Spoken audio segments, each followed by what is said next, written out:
तो projection start करते हैं। इसमें क्या है कि देखो, प्रोजेक्शन में दो टाइप के प्रोजेक्शन होंगे, पैरेलल और पर्सपेक्टिव। जो पैरेलल प्रोजेक्शन है उसमें हमारा एक तो डायरेक्शन ऑफ प्रोजेक्शन होगा,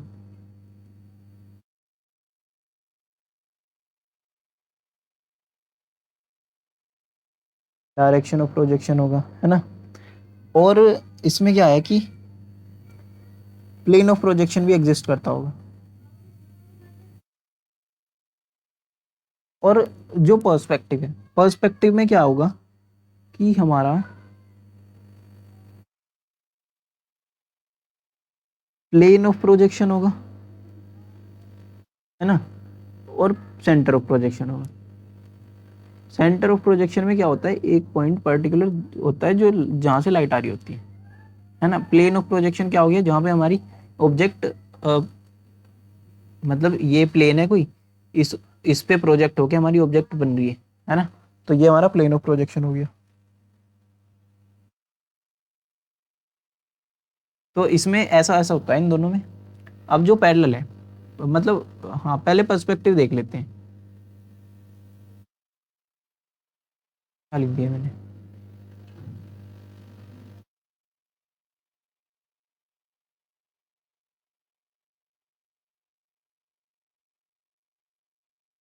पर्सपेक्टिव प्रोजेक्शन देख लेते हैं पहले।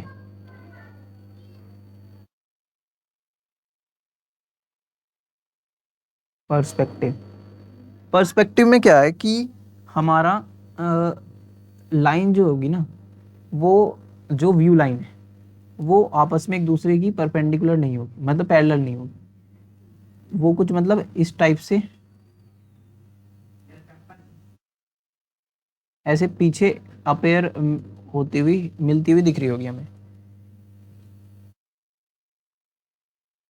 और जहाँ पे ये लाइन मिलती है ना, उसको हम वैनिशिंग पॉइंट बोलते हैं। अब जैसे इसका एग्जाम्पल है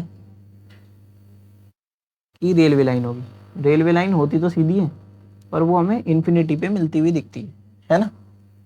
होती तो वो सीधी है, लेकिन इन्फिनिटी पे मिलती हुई दिखती है वो। अब इसमें फिर हमारा जैसे कोई ऑब्जेक्ट है ना, हम बीच में खड़े हैं, तो दोनों साइड ना, हमें दोनों साइड ही क्या हो रहा है कि वो हमें मिलती हुई दिख रही है। या रेलवे लाइन का ही मान लो कि हम बीच में खड़े हैं और हम दोनों साइड देख रहे हैं, तो दोनों साइड क्या हो रहा है, हमें रेलवे लाइन जो है वो मिलती हुई दिख रही है। तो पहले वाला तो आ गया कि हम एक साइड देख रहे हैं, तो वो तो हो गया सिंगल पर्सपेक्टिव प्रोजेक्शन। ये हो गया डबल, 2 पॉइंट, मतलब डबल पॉइंट। हाँ, 2 पॉइंट हो गया ना, 2 पॉइंट। और एक हो जाएगा 3 पॉइंट, उसमें हमें तीन जगह से मिलती हुई दिखेगी, है ना। तो ये इसके 3 पार्ट होगी पर्सपेक्टिव प्रोजेक्शन की। ये बेसिकली पर्सपेक्टिव पे डिपेंड करता है कि हम किधर देख रहे हैं किधर नहीं। ठीक है, तो ये तो वो हो गया। अब इसके बाद आता है हमारा जो मेन पार्ट है हमारा, पैरेलल। पैरेलल में क्या है, इसमें हमारे दो पार्ट होते हैं। एक तो हमारा ऑर्थोग्राफिक हो गया, ऑर्थोग्राफिक हो गया, और एक हो गया हमारा ओब्लिक। अब ऑर्थोग्राफिक में क्या होता है कि लाइंस हमारी पैरेलल तो होगी, व्यू लाइंस एक दूसरे के पैरेलल तो होगी जो आ रही होगी, लेकिन ये ना व्यू प्लेन पे भी हमारे, जैसे ये हमारा प्रोजेक्शन प्लेन है या व्यू प्लेन है, इस पे भी हमारी परपेंडिकुलर टकरा रही होगी, है ना। मतलब यहाँ से ये 90 डिग्री का एंगल बना रही होगी इस पे। तो ऑर्थोग्राफिक में तो ये हो गया कि यहाँ पे 90 डिग्री का एंगल बना रही होगी, है ना। और जो बाकी है, ये जो ओब्लिक है, ओब्लिक में क्या होगा कि ये किसी एंगल पे आ रही होगी, है ना, किसी एंगल पे आके स्ट्राइक कर रही होगी, जिससे ये परपेंडिकुलरली इंटरसेक्ट नहीं कर रही होगी व्यू प्लेन को। ठीक है, अब इसमें नेक्स्ट आता है हमारा, ऑर्थोग्राफिक का हो गया ये, और नेक्स्ट आ जाता है हमारा, हाँ, ऑर्थोग्राफिक के अंदर जो पार्ट हो गया। अब ऑर्थोग्राफिक में दो पार्ट हो गए, मल्टी व्यू, और हमारा क्या हो गया, एक पार्ट हो गया हमारा एक्सोनोमेट्रिक।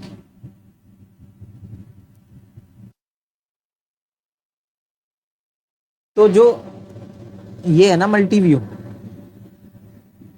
मल्टी व्यू में हमारा होता है कि हमें कोई भी ऑब्जेक्ट 2D में दिख रही होगी, मतलब हम जो ऑब्जेक्ट देख रहे होंगे वो हमें 2D में दिख रही होगी। अब कैसे, सपोज हमने उसे, ये हमारी एक ऑब्जेक्ट है, ये कोई हमारी ऑब्जेक्ट है, ठीक, तो इसको हम देख रहे हैं, ये हमें क्या है 2D में दिख रही है। अब कैसे दिख रही है, जैसे हमने सपोज करो हमने पहले फ्रंट से देखा इसको तो हमें ये दिखा, फिर हमने बैक से देखा तो भी हमें ऐसा दिखा, हमने इसे क्या टॉप से देखा तो भी हमें ऐसे दिखा, है ना, हमने रियर से देखा मतलब पीछे से तो भी हमें ऐसे दिखा। मतलब इसके पार्ट होते हैं कि front rear top bottom left right, तो हर तरफ से देखेंगे हमें हमें 2D दिख रही होगी बस ऑब्जेक्ट 2D शेप में। तो इस ये होता है मल्टी व्यू।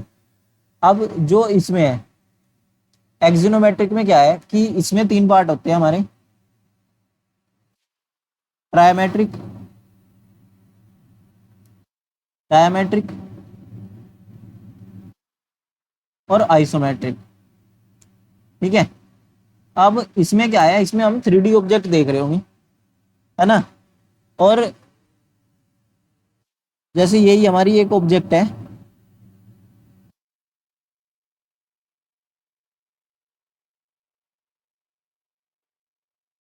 अबे क्या बना दिया मैंने, चलो जो भी है, मतलब मेन चीज है ये जो एंगल है ना, एक अल्फा होगा जो एक्स एक्सिस के साथ बन रहा होगा, एक बीटा होगा जो वाई एक्सिस के साथ, और एक गामा होगा जो जेड एक्सिस के साथ बन रहा होगा। तो अल्फा बीटा गामा जो है, alpha equals to beta equals to gamma होगा आइसोमेट्रिक में, ठीक है, और alpha equals to beta is not equals to gamma, या फिर कुछ भी हो सकता है, मतलब दो एंगल इक्वल होंगे, वो होगा डायमेट्रिक के केस में। और ट्रायमेट्रिक के केस में क्या होगा कि कोई सा भी एंगल हमारे इक्वल नहीं होंगे, है ना। तो ये हो गया ट्रायमेट्रिक का केस। तो ये तो हो गया दोनों कवर। अब इसके बाद पैरेलल प्रोजेक्शन में एक और जो पार्ट आ जाता है वो है हमारा वो है हमारा ओब्लिक, ओब्लिक प्रोजेक्शन का। ओब्लिक में क्या होगा, मतलब जो हमारी प्रोजेक्टिंग लाइन है ना वो व्यू प्लेन से कुछ एंगल पे होगी, आपस में तो पैरेलल होगी, तभी तो पैरेलल प्रोजेक्शन का पार्ट है, पर वो व्यू प्लेन से कुछ डिग्री पे आ रही होगी। तो इसमें क्या है, दो पार्ट है हमारे, कैविलियर और कैबिनेट, कैविलियर और कैबिनेट। कैविलियर में 45 डिग्री का एंगल बनाती है और कैबिनेट में 63.4 डिग्री का एंगल बनता है, ठीक है। तो बस यही है, बाकी के जो इसका न्यूमेरिकल वाला पोर्शन है वो मैं बाद में करा दूंगा। तो ऑलमोस्ट ऑलमोस्ट मैंने बाकी तो करा दिया, ठीक है। न्यूमेरिकल इनके अब न्यूमेरिकल करा दूंगा।